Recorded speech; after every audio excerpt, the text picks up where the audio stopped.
В эфире «Вести. События недели», в студии Зарина Ужахова. Здравствуйте! И сегодня в программе. Сегодня в Назрани прошел Совет тейпов Ингушетии. На заседании старейшины поднимали важные вопросы, которые обсудили присутствующие.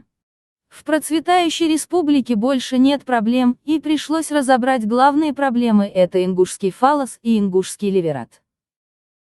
Признать латинские и русские названия фаллические символы.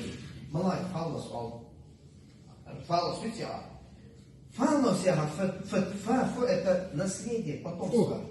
Или, правильно?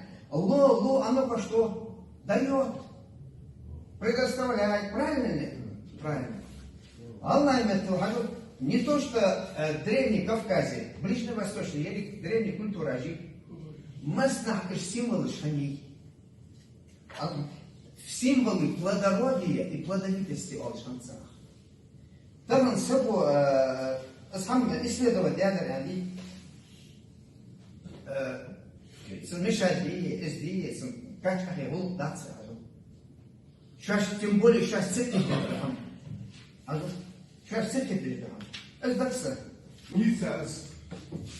حياة خالص يا حمد خلص حمد هنا خلص حمد هنا الشجرة هنا أسفل عدل العروس قيود يا مزيد يا خلص سخاز لك قادر وحكم رزق شيلولي زفرس عمون كروز عالية هنا زفرس يعني صحيح دول عيش دول يعني أكثر زفرس حلودي خب خيار سكر كلمة على خان عضو تزنط أنا بيزر وهنا عضو كل يوم تصل شجرة وش الريفولوسيوني تيجي تعوز خيال أسود عن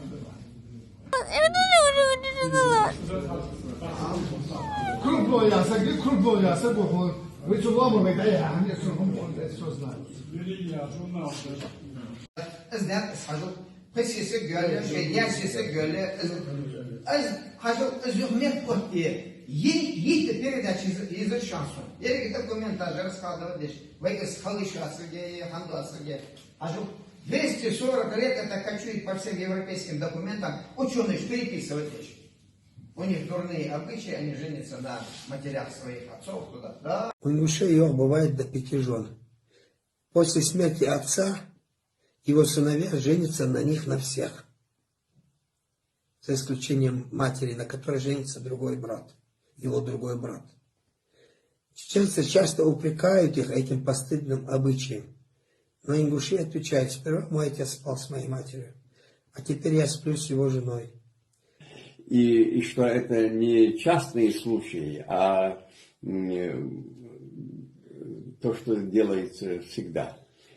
И то, что должно делаться, обычаи обязывает человека поступать именно так. По этой традиции. Да. Снимает герой Ушана. Слава